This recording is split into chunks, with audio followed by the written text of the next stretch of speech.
Hi, in this video I'll be showing you this. It's the Bosch WTN83202GB Condenser Dryer. What I want to do today is to show you around the dryer some of the features and benefits that it offers. First of all, just going to have a quick measure of it, just to make sure that it will fit in the space that you've got.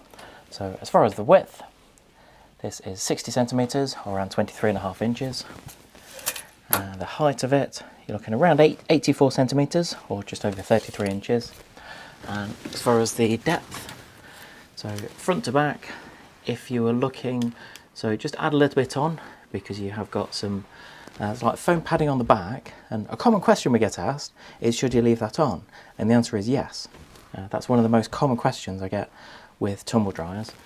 So yeah, so just going to the very back, and that's, well, 58 centimetres or around just under 23 inches to the front lip here. If you're including the door, then really you're looking at 66 centimetres or around 26 inches. This is part of Bosch's Series 4 range of condenser dryers, so it is towards the starting end of the range that Bosch offer. Doesn't mean it's not packed full of features though. As you turn the dryer on, you'll see that you've got a really nice clear white LED display here, and this is something that a lot of people compliment Bosch on. They used to have a red display, and I must admit, although it's very clear, it wasn't as clear as this display. This was normally reserved for the higher end models, but I'm really glad that Bosch have decided to put this on the majority of their tumble dryers and washing machines now. All I want to do, I just want to cover some of the programs, because I think some people are thinking that, well, it's just a tumble dryer. All I want to do is to dry my clothes. You've got a huge range of programs. So I just want to quickly go through some of the programs and what they offer, and also the load sizes. Because although this has a maximum capacity of up to 8 kilograms, it doesn't necessarily mean that you can put a full 8 kilograms into each program that's on here. All you'll find is it will take a lot longer to dry than initially it states on the front display here. Now with this dryer, and I suppose it's the same as a lot of tumble dryers now, that it is what they call sensor dry. So when you put the clothes in, it will bring up an initial time. So here it says 2 3/4 hours, and you know, to be fair, that's quite a long time.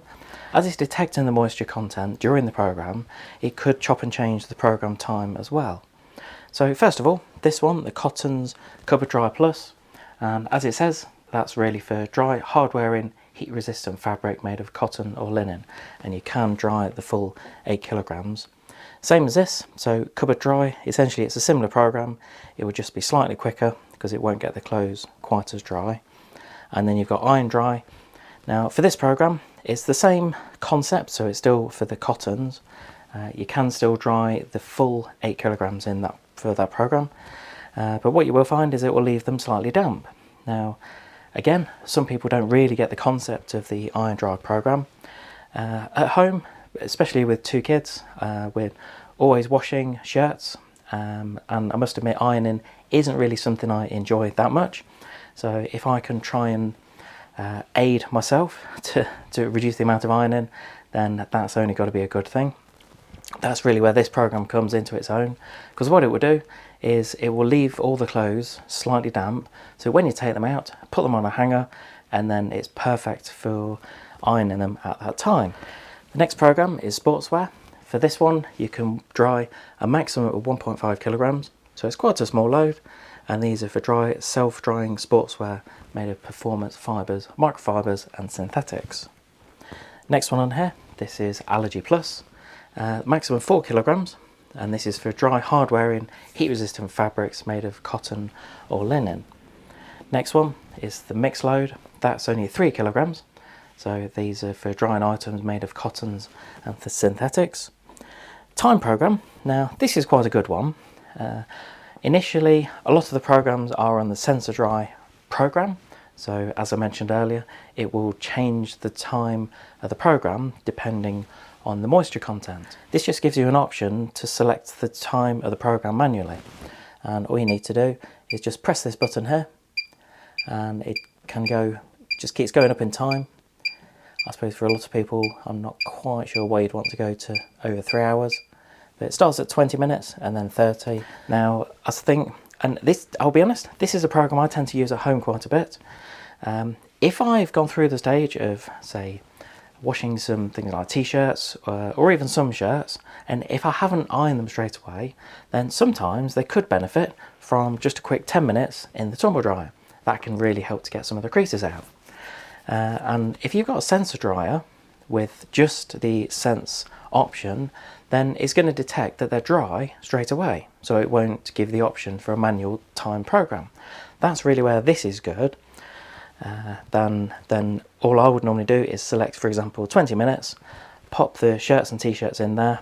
It just goes through a quick program, and it really helps to get the creases out. Then you've got the time program cold, so you've got the warm and then the cold option, the next program. Next one is delicates. This is for dry delicate items made of satin, synthetic or blended fabrics. Next program, wool finish. This is really designed for dry machine washable items made of wool or containing wool, and all it will do is only a really quick program for 6 minutes, but it just helps the items to become fluffier, not dry. Because I think a lot of people are thinking, well, you don't want to put woolens in a tumble dryer, and you're right, you wouldn't want to put them in there for any duration, but all you're doing is you're putting them in here for 6 minutes, and that will just help them to become fluffier, so that's a nice option. Super quick 40, as it says, it's a 40-minute program. It's not necessarily part of the sensor dry, but that will stay at 40 minutes, and that's for drying items made of synthetics unlike cotton, and that has a maximum capacity, put my teeth back in, of up to 2 kilograms. Shirts 15 minutes, so if you've say had to do an emergency wash in the morning of the kid's uniform, and you just got a very small load of shirts to wash and then dry, this could be your savey program. So with this one, as it says, is a 15-minute program, maximum 1.5 kilograms. So I suppose you could still do a handful of shirts in there, but this is designed for shirts and blouses made of cotton, linen, synthetics or blended fabrics. The iron dry, cupboard dry and cupboard dry plus are part of this easy care section. And as you come around there, that's 3.5 kilograms maximum capacity. So you'll notice the times are a lot quicker, so 51 minutes for cupboard dry plus.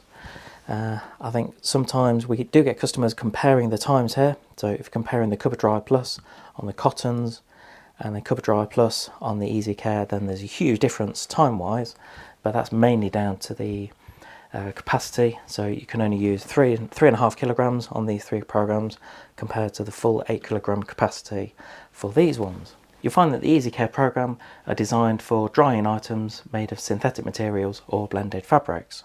So some of the options along the bottom here. First of all, you've got drying level, and what you can do is you can actually select for it to be slightly drier than the program is intended. This could be down to things like atmospherics, so it could be the temperature in the room that is operating in. Also how moist it is within the air, that can affect it as well. But what you can do is if you select, so you've got 3 different options, so you'll find a standard. So even if I pop it on here, so let's go for the cupboard dry, so 2.5 hours is standard, and you can just add another 6 minutes or up to 2 hours 42, and then up to 2 hours 48. So it just adds 6-minute increments onto each one.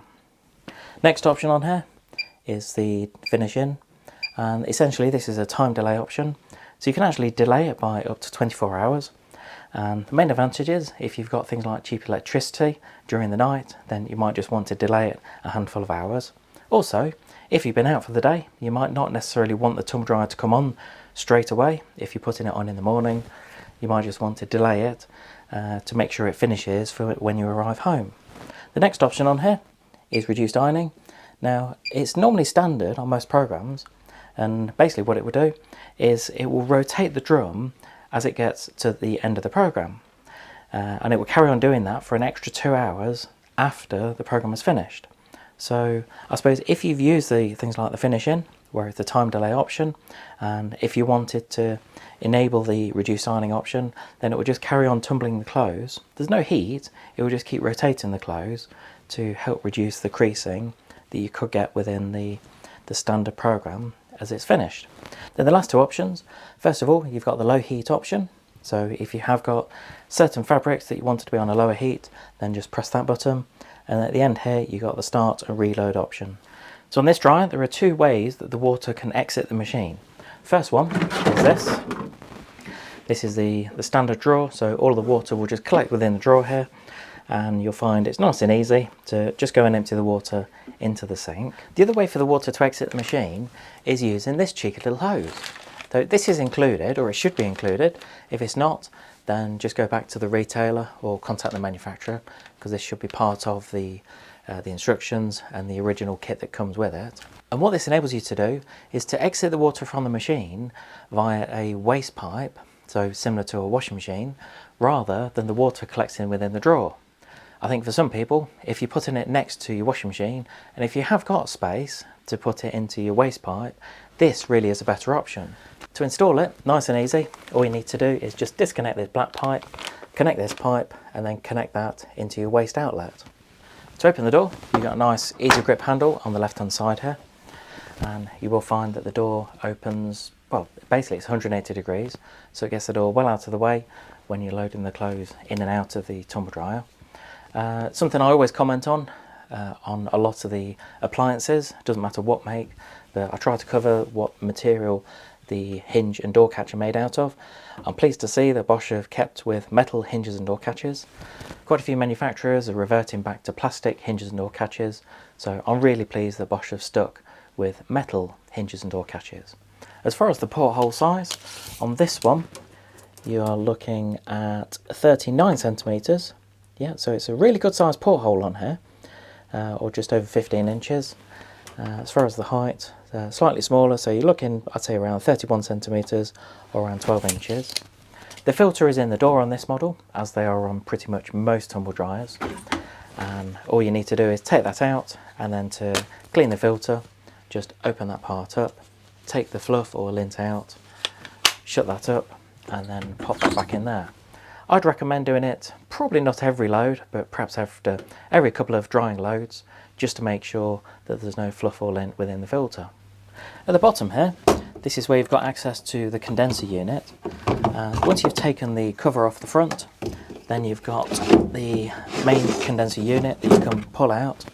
Now this is recommended to keep clean, so I'd normally recommend, first of all, just getting something like a dry paintbrush, just to get any of the fluff or rubbish that's on the outside here. Also, go and pop it in the shower. So it doesn't have to be hot, but just give it a good rinse through, or just run it under a tap, just to make sure that everything is cleared out. Because what you will find is the cleaner you can keep this and the filter, then the machine itself will run a lot more efficiently. And that has quite an impact on the energy efficiency of the machine. So you just pop that back in there, and then the cover goes back on like that. Just show you the energy label on this machine. As you can see, it's a B energy rating, so it's not the most energy efficient of machines. Really, to get any more energy efficient than this, then you need to go for a heat pump dryer. Now, a heat pump has a huge advantage. Clearly it will cost less than half the amount of electricity compared to this tumble dryer, but if you are going to put it out into a garage, or if it's going to be in a very cold atmosphere, then really this kind of dryer is what you need, not a heat pump dryer. I know sometimes it can be a little bit controversial, but heat pump dryers don't work well in cold temperatures. So I'm recording this early December in the UK, and I can hear at the moment it's absolutely chucking it down with rain. It's been snowing quite a lot, and temperatures have been into the minus figures for the last couple of days. And you will find that if I was to put a tumble dryer, a heat pump dryer, into an outhouse or a garage, it just takes so long to dry, then it's just not viable. If you are thinking of purchasing one of these, I have provided a link below to show you where to get one at a competitive price. I would appreciate it if you subscribe to my YouTube channel. Just give us a quick thumbs up, click subscribe, leave any comments below. I'd always ask for comments, whether it's good or bad about the video. I've got one of these on display at the moment, so if you have got any questions on it, then just pop it in the comments and I'll get back to you. Also, if you have got a Bosch condenser dryer, it doesn't necessarily have to be this one, let me know what you think about it, because I'd always appreciate the feedback. Thanks for watching.